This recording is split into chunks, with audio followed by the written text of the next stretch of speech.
ROM. In ROM, we learn different types of ROM, right? So what are they? PROM, APROM and EEPROM. Yes, no? Today in this class we will learn about the secondary memory of a computer. So what is secondary memory of a computer? See, I will read out.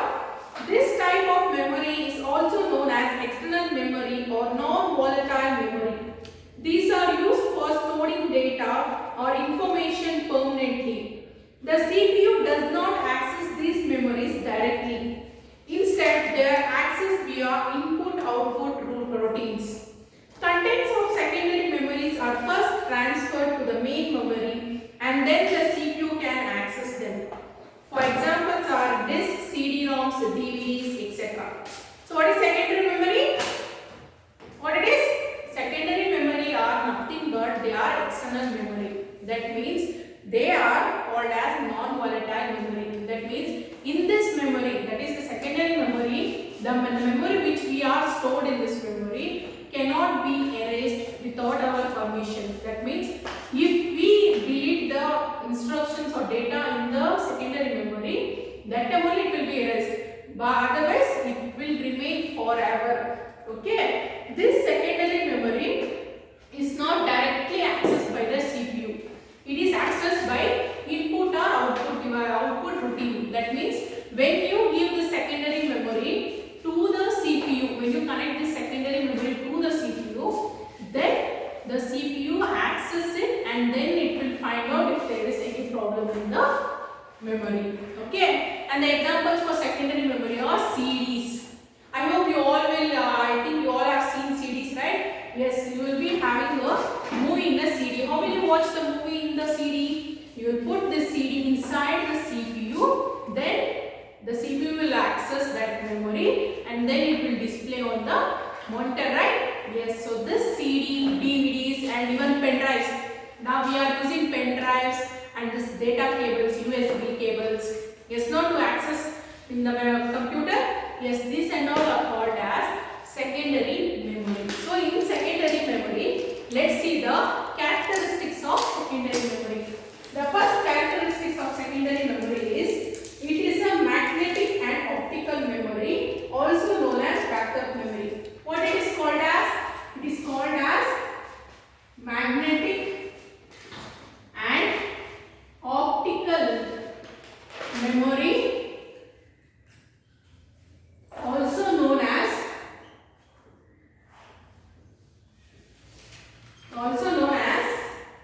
so it is also known as backup memory.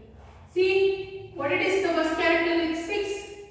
It is magnetic and optical. See, as I told, CDs. Yes, no?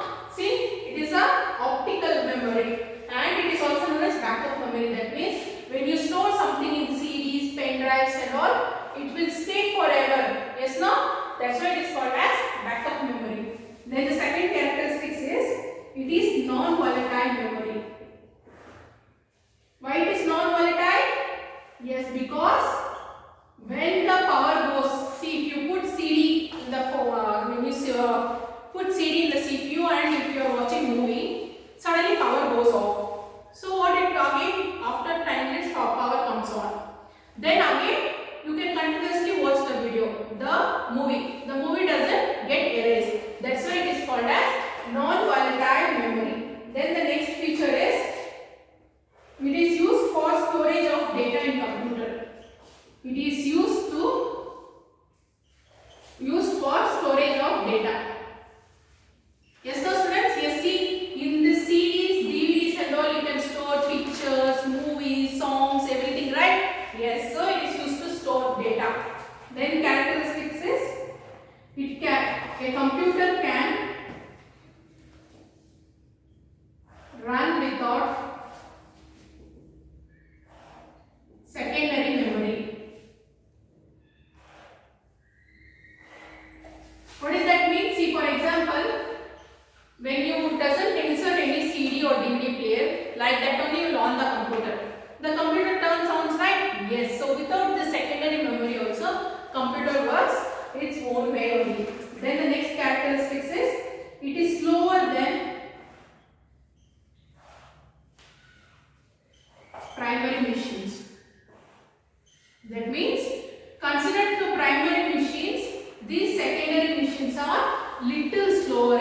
working. Okay. Then there are some examples of secondary memory. So we'll see what are the examples.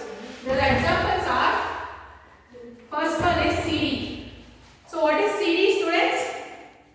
The CD is called as, the full form of CD is called as compact disc. So what it is called as? Compact disc. So this compact disc is called as, it can store and read data and programs. What it can do? It can store data and read programs. Then we have DVD. So what is DVD? Full form of DVD? It means digital versatile disc. What it is called as? Digital versatile disc. So why DVDs are used?